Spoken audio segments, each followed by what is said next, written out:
In this lesson, you're going to learn more about frames. Everything in InDesign lives in a frame. Text lives in a frame, graphics live in a frame. You're going to learn how to manage frames, size frames, do text wrap around a graphic, and lots more. A lot of the power of InDesign comes from the fact that everything you put on a page is in a frame. A frame is a container. Graphics live in frames, and types live in frames. Let's look first at how to put a graphic on the page. The way you put a graphic that you already have saved on your computer is to go to File and choose Place. We learned this last time, so this should be a review. When we're going to the files, we're going to go to a file you already have on your desktop. So InDesign Support Files, Section 1. The file we're looking for is the globe. Let's talk about the globe before we put it on the page. Notice the file extension is PSD. PSD is Photoshop. We'll learn more about Photoshop in the coming weeks.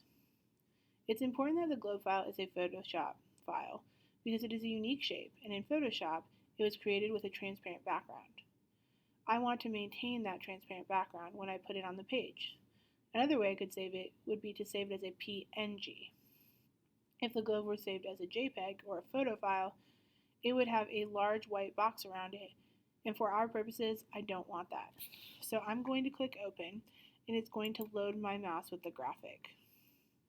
I can either click and drag out a frame to put the globe on, or I can just click and let it come out full size. You can see it's pretty big. It almost fills the entire page. You might be tempted to size this by grabbing the corner handles and even by constraining proportions by holding the Shift key down. If I do this, you'll notice the globe stays the same size, but the frame gets smaller. The graphic lives in the frame, and the frame is a container. So I'm going to undo what I just did by clicking Command-Z on my keyboard. You're going to use this command frequently, so it's important you remember that shortcut. So Command-Z will undo anything that you've done. Now, when I hover over the graphic with my mouse, a donut appears. It's actually called the content grabber. If I click on the content grabber and then take a look at the selection box, you will see that it turns gold. This tells me the item in the frame is now selected. If I hold the Shift and grab the sizing handles, you can see that the object is now changing, but the frame stayed the same size. Generally, I want to size the object and the frame at the same time. So the way I'm going to do this is by deselecting by clicking outside, making sure that my select tool is selected. That way I can connect the object inside the frame and the frame so that they can be sized together by holding down Command and Shift to maintain the proportions. You can see that they resize together. Another way to size elements is to use the control bar for help. At the very top of the control bar, you can change the reference point for sizing. So if I have my upper left-hand corner selected, I can click on that in the reference point. And then in the percentage right here, I can change it to a different size and it will all be in accordance to this point. So I'm going to change it to 25%. You'll see that it's based on the scaling connected to that top right corner. For the next step, I'm going to make this about the size of a quarter of the page. So I'm just going to press undo and then resize it.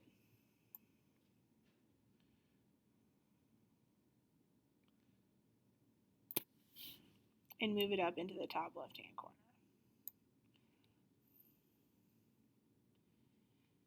Now let's talk about a type frame. With regular type tool, I'm going to click and drag a frame.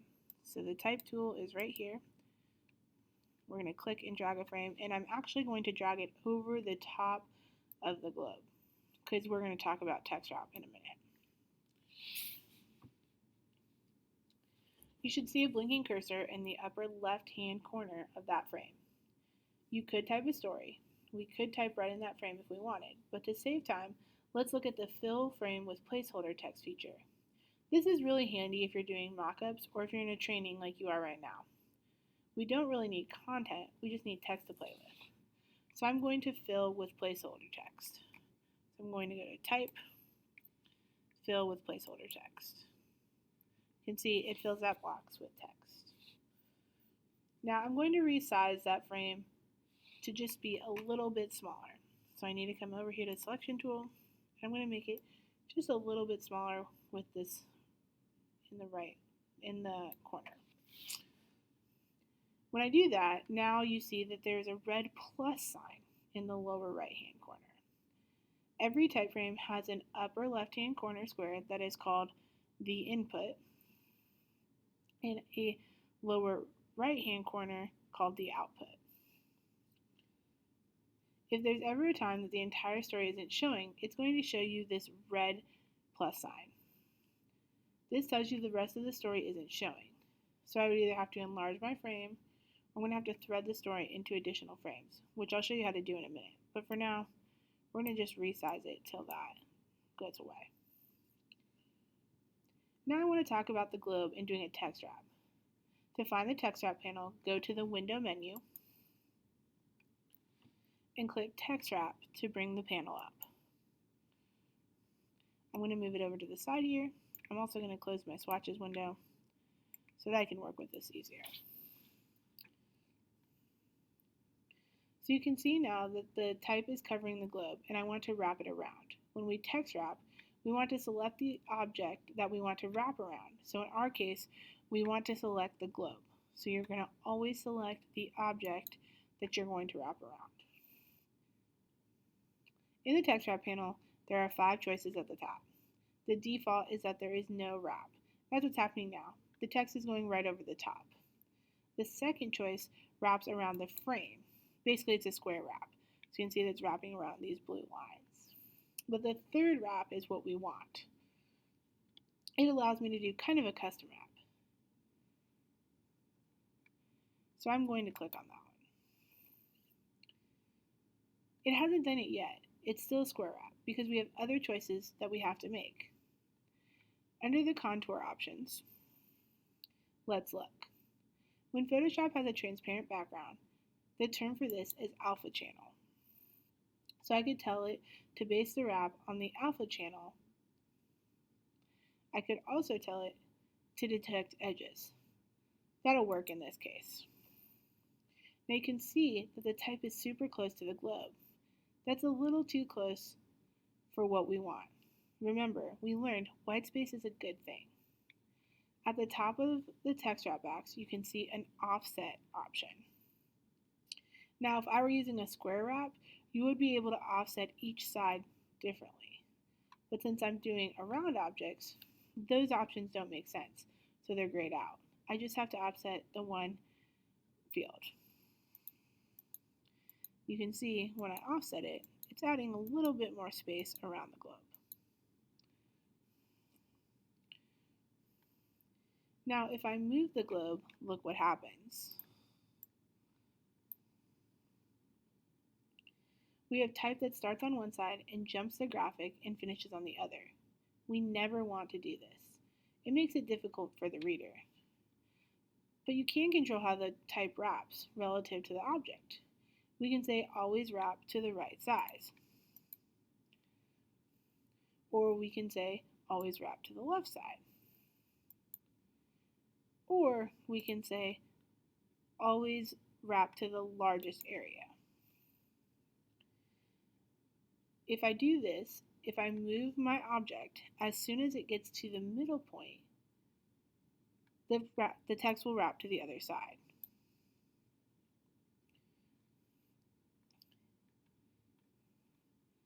Okay, now let's talk about multiple type frames and how a story can flow into multiple frames. So, I'm going to make this text box smaller.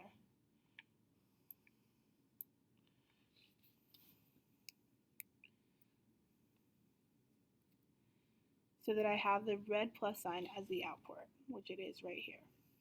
That tells me there's more story to be placed. With the frame tool, I'm going to make a rectangular frame. Remember, the frame has the X in it. So we're going to just make another rectangular frame.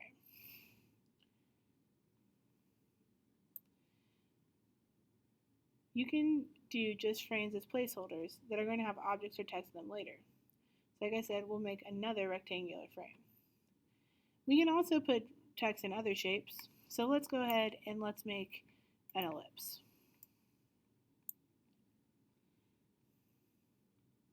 Now, we're going to place the story in these frames or thread them from one frame to the next with the selection tool. So I'm going to go to the selection tool and click on the red plus sign. You can now see that my cursor is loaded with the story. I'm going to position it over the next frame and click.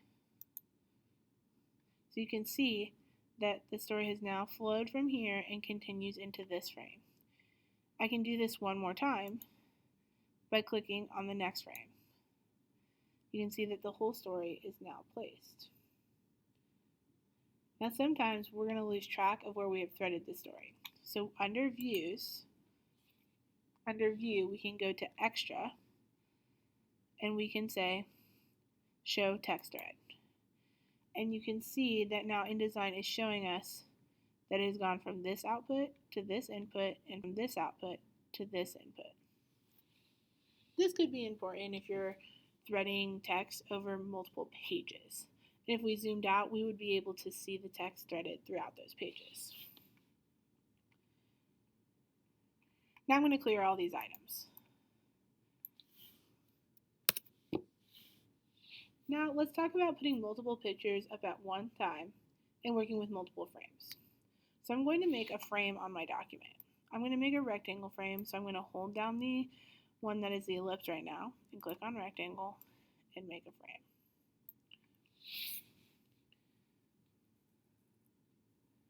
This frame is just going to be a placeholder, so I'm going to duplicate it. But before I do that, I'm going to assign the fitting.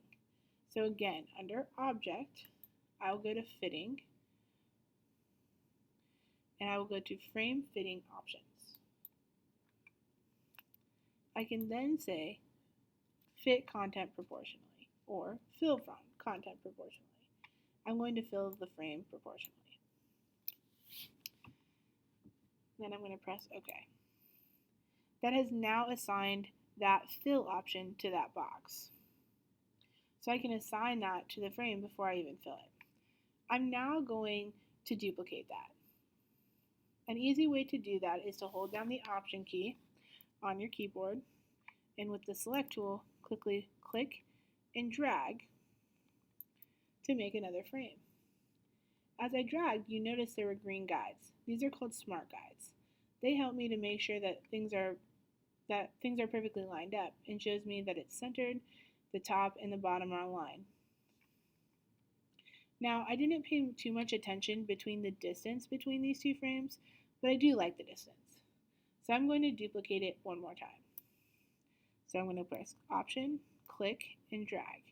You can see that those green Smart Guides came up. If I keep dragging, you can see now that it's showing me that the space between all of the frames are equal. You'll want to do this until you have all of the boxes that you want. So I actually need 4, so I'm going to do this one more time. Click and drag, and there we go. Now, this one's coming off the frame, so I'm going to drag a marquee around them, and I'm going to just move these frames over so that they're all on the page. So I can actually place multiple pictures at once. So under File, I'm going to go to Place again, and I'll go to the folder, and I'm going to this People Photos folder, and I want to select all of them, so I'm going to click and then hold Shift down and click on the last one I want, and I now have all of them selected. All of these photos are actually different sizes, but it doesn't matter because we've already told the frame to fill proportionally. Then I'll press Open. You can see now that my cursor is loaded with all the photos. Notice it tells me how many photos I have loaded with that 4 in the parentheses. I can use the up arrow to go through the photos and down arrow as well. You can click through those arrows till you have the one you want. I'm going to start with this one. I'm going to simply click over the frame that I want to place the image in. I'm going to do that for all of them.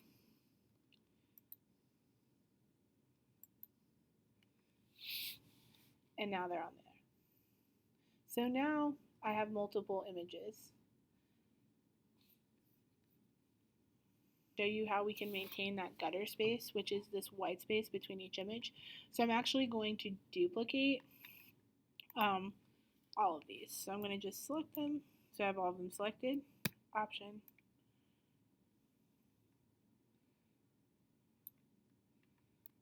And one more time.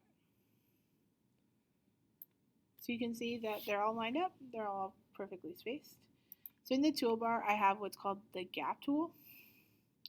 This helps me align frames without ruining anything. So you can see here that it's not letting me do anything on the picture, but in between them, I'm able to move it, and it adjusts the size of the pictures without changing the space between them. And I can do that up and down as well.